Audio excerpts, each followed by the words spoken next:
दोस्तों नमस्कार, कैसे हैं आप सभी लोग। दोस्तों आज के इस वीडियो के माध्यम से हम सभी लोग यह जानेंगे कि भगवान श्री कृष्ण ने सुदर्शन का अभिमान कैसे तोड़ा था। दोस्तों एक बार सुदर्शन चक्र को स्वयं की शक्ति पर अभिमान हो गया था और भगवान श्री कृष्ण ने उनके अभिमान को दूर करने के लिए श्री हनुमान जी की सहायता ली थी। सुदर्शन चक्र को यह अभिमान हो गया था कि उसने इंद्र के वज्र को निष्क्रिय कर दिया था और मैं ही लोक आलोक के अंधकार को दूर कर सकता हूँ। मेरे गति को कोई रोक नहीं सकता है और ब्रह्मांड का सबसे शक्तिशाली हथियार हूँ।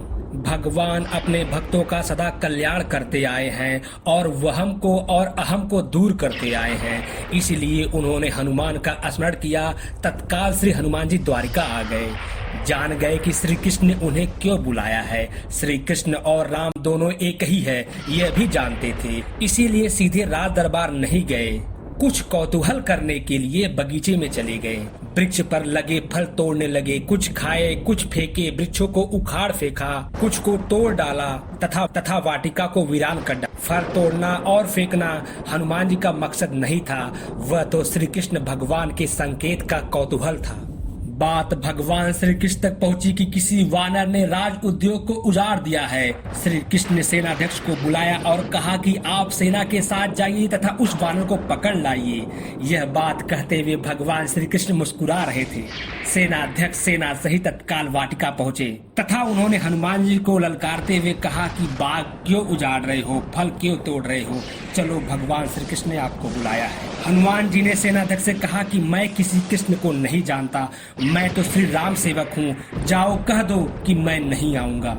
सेनाध्यक्ष काफी क्रोधित हुआ और बोला कि मैं तुमको पकड़ करके लेके जाऊंगा। हनुमान जी ने सेनाध्यक्ष को पूंछ में दबा करके दूर राजमहल की तरफ फेंक दिया। सेनाध्यक्ष राज दरबार में पहुंच करके भगवान को बतलाए कि वह कोई साधारण वानर नहीं है, मैं उसे पकड़कर नहीं ला सकता। श्री कृष्ण ने हनुमान जी को कहलवा भेजा कि आपको श्री राम बुला रहे हैं तथा सुदर्शन चक्र को आदेश दिया कि हे सुदर्शन चक्र, द्वार पर रहना। अगर कोई बिना आज्ञा का अंदर आना चाहा तो आप उसे रोकना, अगर ना माने तो उसका वध कर देना। भगवान श्री कृष्ण यह बात जानते थे कि श्री राम का संदेश सुनकर तो हनुमान एक क्षण भी नहीं रुक सकते। दरबार के द्वार पर सुदर्शन चक्र ने भगवान श्री हनुमान जी को रोक लिया और कहा, बिना आज्ञा अंदर जाने की मनाही है। जब श्री राम बुला रहे हो तो हनुमान जी विलंब सहन नहीं कर सकते। हनुमान जी सुदर्शन चक्र को पकड़ा और इलायची की भांति मुंह में रख लिया। भगवान राम के स्वरूप में भगवान श्री कृष्ण जी सिंहासन पर बैठ गए। सिंहासन पर बैठे श्री राम को देखकर हनुमान जी श्री कृष्ण के चरणों में नतमस्तक किया और श्री कृष्ण ने हनुमान जी को गले लगा लिया। श्री कृष्ण ने हनुमान जी से पूछा, हनुमान तुम अंदर कैसे आ गए, किसी ने आपको रोका नहीं? हनुमान जी ने उत्तर दिया, रोका तो था भगवान सुदर्शन चक्र ने, मैंने सोचा कि आपके दर्शन में विलंब ना हो, इसीलिए उनसे उलझे बिना मैं उन्हें अपने मुख में दबा लिया है। यह कह करके हनुमान जी ने मुख से सुदर्शन चक्र को निकाला और प्रभु के चरणों में डाल दिया। सुदर्शन चक्र का घमंड चूर हो चुका था। श्री कृष्ण यही चाहते थे। श्री कृष्ण ने हनुमान जी को सहृदय गले लगाया। हृदय से हृदय बात हुई और श्री कृष्ण ने हनुमान जी को विदा कर दिया। दोस्तों परमात्मा अपने भक्तों में अपने निकट अस्थियों में अभिमान रहने नहीं देते हैं।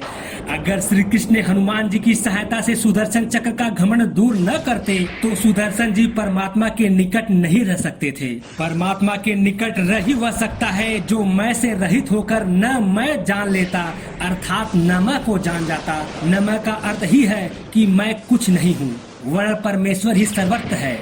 अतः भक्ति मार्ग का पहला कदम है अहम और अभिमान रहित जीवन। संसार में किसी का कुछ नहीं है, खामखा अपना समझना मूर्खता है, क्योंकि अपना होते हुए भी कुछ भी अपना नहीं होता है। इसीलिए हैरानी होती है कि घमंड क्यों, किस लिए, किसका?